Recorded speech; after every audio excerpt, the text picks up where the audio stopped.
সুনন্দা ওরফে নন্দা যেদিন এই ঘোষ বাড়িতে বিয়ে হয়ে এলো, সেদিন থেকে ওর শাশুড়ি মা শুভা তার এতদিনের সংসারের সব দায় দায়িত্ব নন্দার হাতে সঁপে দিলেন। উনি একগাছা বিছে হার নন্দার গলায় পরিয়ে দিলেন আর এক জোড়া বালা হাতে পরিয়ে দিয়ে বললেন, আজ থেকে তোর হাতে বেড়ি লাগিয়ে দিলাম বলে মাথায় হাত রেখে আশীর্বাদ করলেন। এতে উনি ক্ষান্ত হলেন না। এরপর নিজের শাড়ির আঁচল থেকে চাবির গোছাখানা খুলে নিয়ে নন্দার হাতে ধরিয়ে দিয়ে বললেন, সংসারের সব কিছু দেখাশোনা করার ভার আজ থেকে তোকে দিলাম। আজ আমি মুক্ত। এতক্ষণ ধরে শুভার ননদ বিপাশা মুখ বুজে সব লক্ষ্য করছিল, একবারও ঠোঁট ফাঁক করেনি। কিন্তু যখন চাবির গোছার হাত বদল হলো, তখন আর কথা না বলে থাকতে পারেনি। বলে, এ কি করলে বৌমুনি? এতদিনের সংসারের ভার নতুন বউ আসতে না আসতেই তার হাতে তুলে দিলে। একজন অচেনা অজানা মেয়ের হাতে কেন দিলে? শুভা বলেন, আমিও তো তোদের এই সংসারে একদিন অচেনা অজানা হয়েই এসেছিলাম। আমার শাশুড়ি মাও তো আমার উপর ভরসা আর বিশ্বাস করেই বিয়ে হয়ে আসার সাথে সাথে সংসারের ভার আমার কাঁধে দিয়ে মুক্ত হয়েছিলেন। তখন তোর বয়স কত হবে? 4 কি 5? সংসারের ভারের মধ্যে যে তুইও ছিলি বিপাশা, তোর কিছুই মনে থাকার কথা নয়। আমি কি ওনার বিশ্বাসের অমর্যাদা করেছি? নন্দাও দেখবি আমার মান রাখবে। বিপাশা বলে, তোমার যত আদিক্ষেতা বৌমনি। শুভা বলেন, অনেক কথা হয়েছে, এবার তুই আশীর্বাদের কাজটা তাড়াতাড়ি সেরে নে। রান্নাঘরে যে অনেক কাজ পড়ে আছে, আমাদের তাড়াতাড়ি শেষ করতে হবে। আজ যে নন্দা সব ভরা জিনিস দেখবে। শুভা হন্তদন্ত হয়ে রান্নাঘরের দিকে যাওয়ার আগে বলেন, শোন বিপাশা, তোর আশীর্বাদ করা হয়ে গেলে নন্দাকে জামা কাপড়গুলো বদলে ফেলতে সাহায্য করিস। আর যদি কোনো দরকার পড়ে আমাকে বলিস। বিপাশা মুখে কিছু না বলে ঘাড় কাত করে সম্মতি জানায়। বিপাশা ভাইপোর বিয়ে উপলক্ষে 7 দিন আগে থেকেই উপস্থিত। সন্তানহীনা বিপাশার পিছুটান বলতে ওর স্বামী অশোক আর শাশুড়ি। কিন্তু শাশুড়ি এতই কর্মঠ যে ওনাকে বিপাশা দেখে না, বরং উনি বিপাশা আর অশোকের দেখভাল করেন। বিয়ে বৌভাত বেশ ভালোই ভালোই মিটে যায়, কিন্তু বিপাশার যেন বাড়ি ফিরে যাওয়ার কোনো তাড়া নেই। দিনরাত শুভার পিছন পিছন ঘুরছে আর নন্দার চালচলন বেশভূষা নিয়ে শুভার কানে গুজগুজ করে চলেছে। শুভা বিরক্তি প্রকাশ করছেন, কিন্তু ও ওসবের ধার ধারে না। বাপ মা মরা বিপাশা এক প্রকার শুভার ছত্রছায়াতেই মানুষ হয়েছে। তাই ওকে বকাবকি করতে বা মুখ ঝামটা দিয়ে কথা বলতে নরম মনের শুভার খুব খারাপ লাগে। তাই ওর কথার প্রতিবাদ করতে পারে না। ভাবেন, কদিন আর থাকবে, 2 দিন বাদেই তো শ্বশুর বাড়ি চলে যাবে। নন্দা আজ সকাল সকাল উঠে স্নান সেরে নিয়ে সৌম্যকে ডেকে দেয়, কারণ আজ যে ওদের অষ্টমঙ্গলা করতে যেতে হবে বরাহনগরের বাড়িতে। এক্ষুনি ও বাড়ি থেকে যে ওদের নিতে চলে আসবে, তাই এত তাড়া আর আনন্দ। নন্দা ঠাকুর ঘরে গিয়ে প্রণাম করে সোজা রান্নাঘরের দিকে যেতেই শুভা বলেন, কি চাই ওখানে? যা নিজের ঘরে, সৌম্যকে রেডি কর আর নিজেও রেডি হয়ে নে। শুভা আবার বলেন, দাঁড়া নন্দা, আমি তোর জন্য একটু চিড়ের পোলাও বানিয়েছি। শুনেছি তো তুই চিড়ের পোলাও খেতে খুব ভালোবাসিস। আগে ওটুকু খেয়ে নিয়ে তারপর কাপড় পর। নন্দা অবাক হয়ে শুভার দিকে তাকিয়ে বলে, তুমি কি করে জানলে মা আমি চিড়ের পোলাও খেতে ভালোবাসি? শুভা বলেন, যেদিন তোদের বাড়ি পাকা কথা বলতে গিয়েছিলাম, সেদিন তোর কাকিমার কাছ থেকে সব জেনে এসেছি। জানি না তোর কাকিমার মতো এতটা ভালো হবে কি না। তাড়াতাড়ি খেয়ে নিয়ে রেডি হয়ে নে, আর সৌম্যর স্নান হয়ে গেলে ও যেন আগে এসে টিফিন খেয়ে নিয়ে তারপর যেন রেডি হয়। নন্দা বলে, এত সব কখন করলে? আমাকে ডাকোনি কেন? পাশ থেকে বিপাশা ফট করে ফোড়ন কেটে বলে ওঠে, তোমারই তো উচিত ছিল বৌমনির ঘুম থেকে ওঠার আগে ওঠা। এখন আর ন্যাকামো করে কি হবে? শুভা ওকে বাধা দেওয়ার আগেই বিপাশা আবার বলে ওঠে, দেখলে, নিজে তো স্নান টান সেরে রেডি, তার সাথে তোমার ছেলেকেও ঘাট ধরে বাথরুমে পাঠিয়েছে। আর সৌম্যকেও বলিহারি বাবা, বউ বলল আর তুই সোজা স্নানে চলে গেলি। এ তো দেখছি দুদিন এসেই তোমার সৌম্যকে কবজা করে হাতের মুঠোয় করে নিয়েছে। তোমার কপাল পুড়ল গো বৌমনি, তোমার ছেলে এবার তোমার হাতছাড়া হয়ে গেল যে। নন্দা একটু রাগ করেই নিজের ঘরে চলে যায়। শুভা বলেন, দিলি তো মেয়েটার মেজাজটা খারাপ করে, কি সুন্দর হাসি খুশি ছিল। তোর এইসব কথা বলার কি দরকার ছিল বলতো? মা বাপ মরা নন্দার কাকা কাকিমা আর একমাত্র খুড়তুতো ভাই সুমনই ওর সব। কাকার বাড়িটাই ওর বাপের বাড়ি। কাকা আর ভাই আসে ওদের নিতে। সুমন এসেই দি ভাইকে জড়িয়ে ধরে। এই দি ভাই যেমন সুমনের প্রাণ, আর সুমন তেমন নন্দার প্রাণ। ভাই বোনের খুব ভাব। ওদের দেখে বিপাশা কিছু ফোড়ন কাটবে না তা তো হয় না। ফট করে পাশ থেকে বিপাশা বলে ওঠে, যত রাজ্যের ন্যাকামো, তাও যদি নিজের মায়ের পেটের ভাই হতো। নন্দা ছলছল চোখে ওর দিকে তাকিয়ে কিছু না বলে ভাইকে নিয়ে ঘরে চলে যায়। কিছুক্ষণ পরেই ওর কাকা তাড়া দিয়ে বলেন, কিরে মামনি, তোর হলো? তোর কাকিমা যে তোদের জন্য হা পিত্তেশ করে বসে আছেন। কাকা কাকিমা নন্দাকে মামনি বলেই ডাকেন। নন্দা ভাইয়ের হাত ধরে ঘর থেকে বেরিয়ে এসে বলে, চলো আমরা রেডি। নন্দা এবার শাশুড়ি মাকে আর পিমুনিকে প্রণাম করে বেরিয়ে পড়ে। শুভা বলেন, একটু দাঁড়াতো নন্দা, তোর আঙুলটা একটু কেটে থুতু দিয়ে দিই, না হলে যে আমার মিষ্টি মেয়েটার নজর লেগে যাবে। বিপাশা বলে, আর পারি না, আর কত কি যে দেখতে হবে তা কে জানে। বলেই ঘরে ঢুকে যায়। ওরা বেরিয়ে যেতে শুভা দুর্গা দুর্গা বলে হাত তুলে প্রণাম করেন ঠাকুরের উদ্দেশ্যে। বিপাশার পর অশোক কেন সৌম্যর বিয়েতে আসেনি সেটা শুভা বিপাশার থেকে জানার সময় পায়নি। আজ সুযোগ পেয়ে বিপাশার কাছে জানতে চান। বলেন, হ্যাঁ রে বিপাশা, সৌম্যর বিয়েতে অশোক এলো না কেন রে? তোর শাশুড়ি বলেই দিয়েছিলেন তিনি এত দূরে যাওয়া আসা করতে পারবেন না, তাই আসবেন না।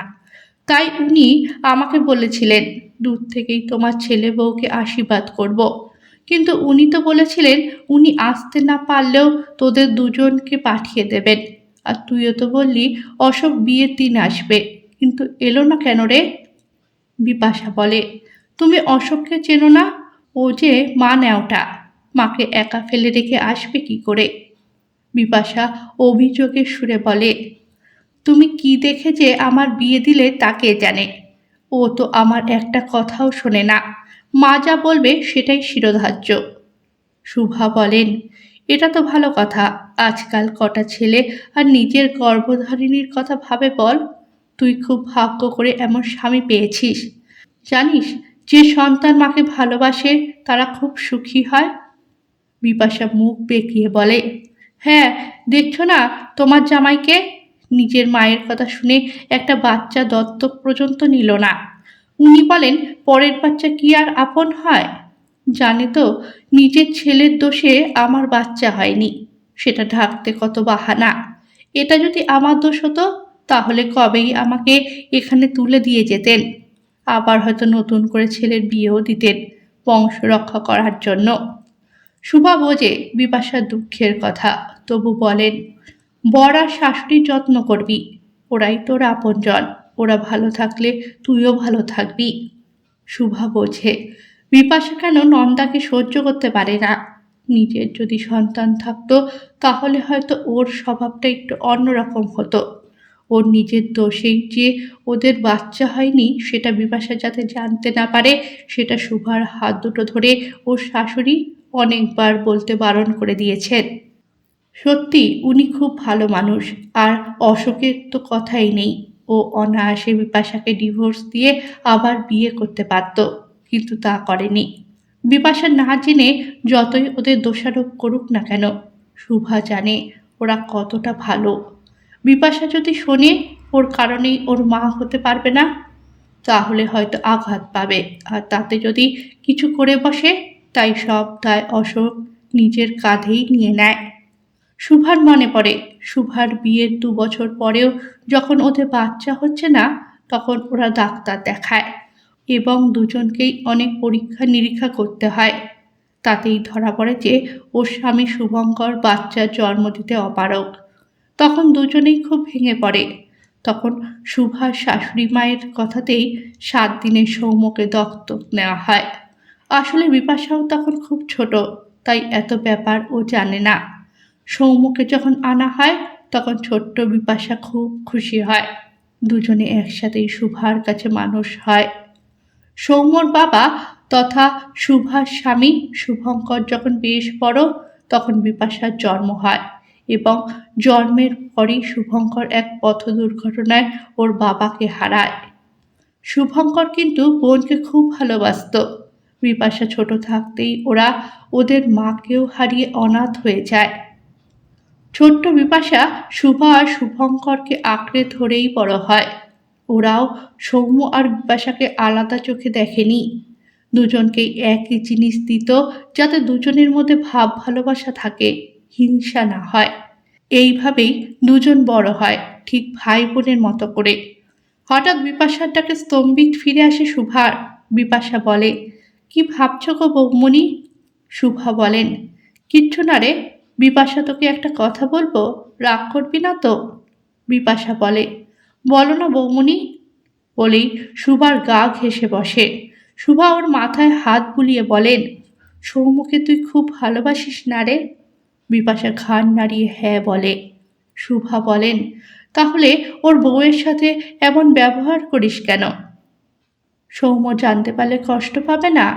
ওকে কষ্ট পেতে দেখলে তোর ভালো লাগবে?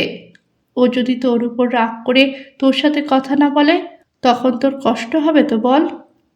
বিপাশা যেন একটা ছোট্ট বাচ্চা, চুপ করে সুভার কোলে মাথা দিয়ে শুয়ে শুয়ে কথা শুনছে। সুভা আরও বলেন, তোর বিয়ে হয়ে চলে যাওয়াতে সৌম্য যেমন কষ্ট পেয়েছে তুইও তো তেমন কষ্ট পেয়েছিস। ও তো একদম বাড়ি থাকতে পারতো না তুই চলে যাবার পর, তাই তো প্রায় তোর শ্বশুরবাড়িতে তোকে দেখবে বলে চলে যেত, আর বাড়িতে সবসময় মন খারাপ করে থাকতো। বিপাশা এবার মুখ খোলে, বলে, এখানেই তো ভয় বৌমণি। ও যদি আমাকে আগের মতন ভালো না বাসে আমার খুব কষ্ট হবে বৌমণি। বলি অঝরে কেঁদে ভাসায়। শুভা ওকে আদর করে বলেন, পাগলি কোথাকার, তোদের এই ভাই বোনের সম্পর্কটা কি আজকের যে নন্দা এসেই নষ্ট করে দেবে? তুই নন্দার সাথে রাগে যত খারাপ ব্যবহার করবি সৌম্য তত তোর থেকে দূরে সরে যাবে। আর তুই যদি নন্দাকে কাছে টেনে নিস তাহলে তোদের ঠিক আগের মতোই সম্পর্ক থাকবে। তুই নন্দাকে ভালোবেসে কাছে টেনে নিলে ও তোকে সম্মান করবে, তোর খোঁজ খবর রাখবে।